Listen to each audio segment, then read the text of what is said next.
अब तक की कहानियों में हमने कंस द्वारा भेजे गए दानवों का भगवान श्री कृष्ण के हाथों संहार देखा और मैंने आपसे ये कहा था कि ये सभी राक्षस किसी न किसी बंधन को दर्शाते हैं और कंस काल है।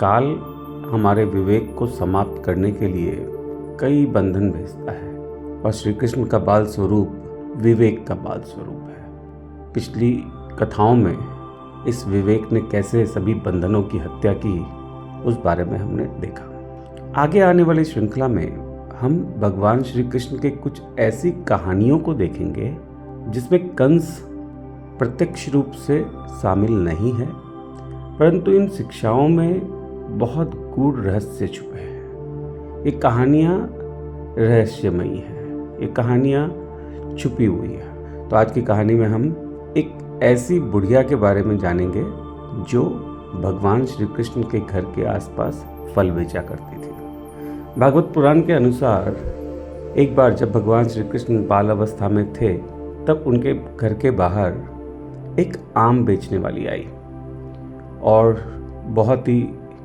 अच्छी खुशबू थी उस आम की। जब फल वाली ने आवाज़ लगाई तो नंद बाबा ने उन्हें रोका और उनसे फल खरीदना चाहा। उस समय बार्टर सिस्टम यानी पैसों का चलन नहीं था, एक वस्तु के बदले दूसरी वस्तु देनी पड़ती थी। तो नंद बाबा ने एक बोरी भरकर अनाज दिए और उसके सामने कुछ आम उन्हें प्राप्त हुए। भगवान श्री कृष्ण बाल अवस्था में थे, उन्हें भी आम खरीदने थे। तो जब नंद बाबा अपना व्यापार खत्म करके यानी अनाज देना और आम लेना कर चुके थे, तब ये छोटे से कृष्ण ने उस आम वाली को फिर से रोक लिया।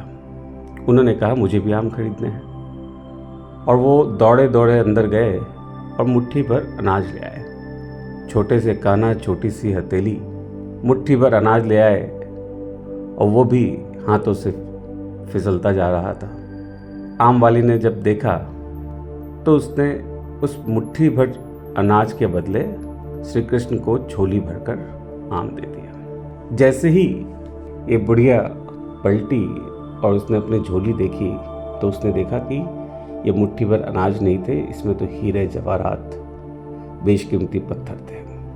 क्या समझाती है ये कथा? कथा ये समझाती है कि आम रूपी फल हमारे जीवन में हमें मिलते हैं, मेहनत से मिलते हैं और सभी लोग इसी प्रकार के फल की आशा में कार्यरत रहते हैं। विवेक से जब हम सौदा करते हैं तब हमें बहुत गलत लगता है ये सौदा।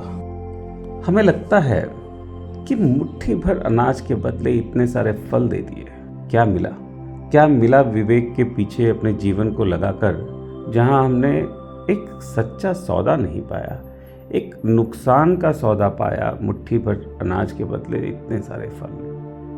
परंतु सत्य यही है कि विवेक से जब हम सौदा करते हैं, जब हम विवेक को पाते हैं, जब हम विवेक खरीदते हैं, तो हो सकता है कि बहुत सारे फल देने पड़ जाए, परंतु बदले में जो मिलता है वो मुट्ठी भर अनाज नहीं होता, वो हीरे जवाहरात होते हैं। वो जीवन की ऐसी कुंजी होती है, ऐसी दौलत होती है जो न सिर्फ इस जन्म को परंतु अनेक जन्मों को सिद्ध कर देती है। ये मोक्ष की प्राप्ति करा देती है। इन पत्थरों में कुछ रखा नहीं है, परंतु विवेक से सौदा प्रारंभिक दौर में सभी को महंगा सा लगता है। सभी को लगता है कि इस रास्ते पे हमें कुछ मिला नहीं, परंतु जो मिलता है वो बेशकीमती होता है। इस कहानी का यही सार है और आज के लिए इतना ही। धन्यवाद।